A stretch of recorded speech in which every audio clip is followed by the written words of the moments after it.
Happy autumn, everyone! This week is pie week in our house and we're enjoying the season by first catching up on making the moon cakes that we were supposed to make last week for our lantern week. Although we're a bit behind, I think we'll manage to catch up on everything before the week is up.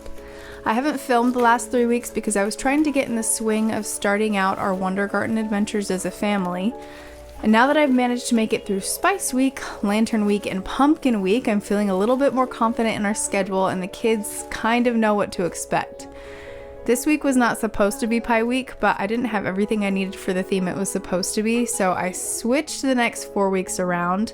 Next week we'll celebrate Leaf Week, and the following week will be Rain Week, which by some miracle came at the perfect time for us. And then our Feast Week will line up perfectly with Thanksgiving, so I'm excited. I started these theme weeks because although we were spending a couple hours every day doing schoolwork like math, reading, writing, science, and history, I wanted to fill our time with more crafts and baking that tied to the season so that my kids can have more memories of each season and actually feel tied to the passing of time in our home. We don't get the kids for very long, so I wanted them to have many memories to look back on.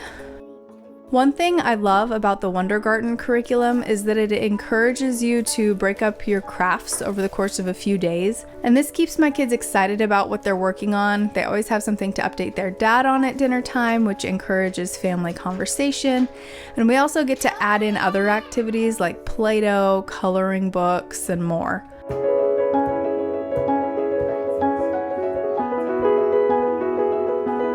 For their coloring pages this week, I encouraged them to find a picture with a pie on it.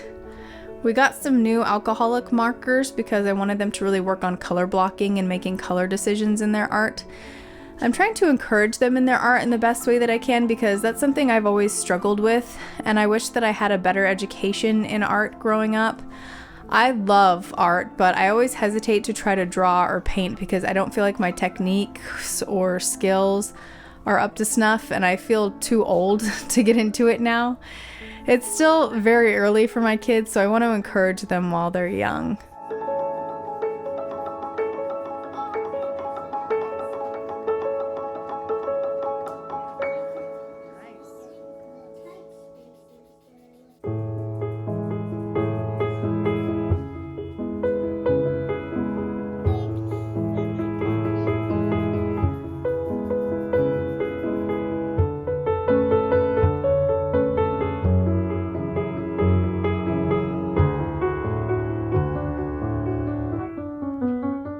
We made mini apple pies as a family, and I have to admit that baking in the kids' way during these classes makes me feel a lot less anxious about the recipes because it is for their experience in baking and not for a perfect final result.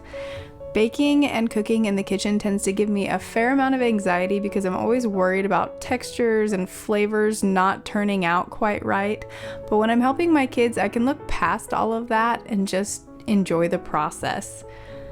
To start, I peeled some apples and then handed them off to my kids to chop up. While they were chopping, I whipped up the spice mix, and then I let the kids mix in the apples so that it could sit while we rolled out the dough.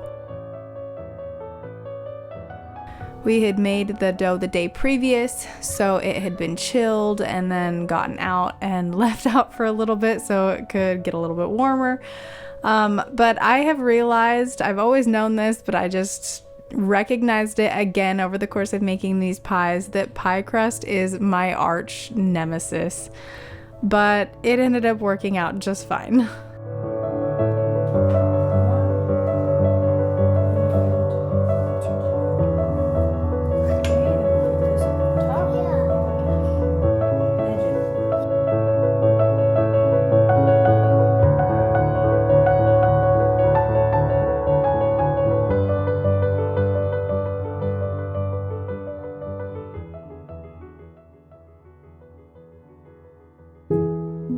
It has helped me to be more creative in my personal projects, doing the Wonder Garden curriculum. For example, this week we had extra pie crust from the kids' pies, so I decided to try an apple butter pie with what was left.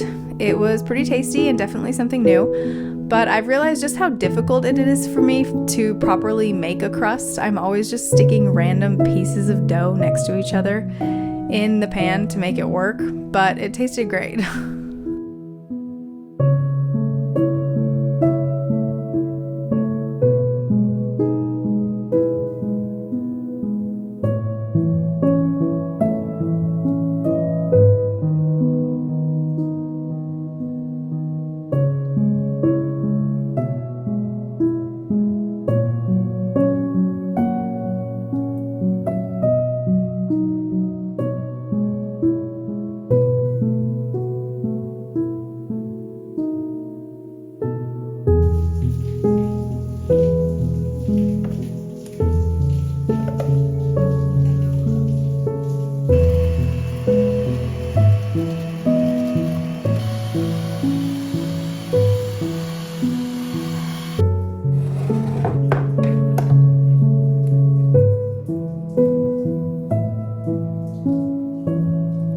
Thanks for joining me for this pie week with my family, and don't forget to tune into next week's video for leaf week.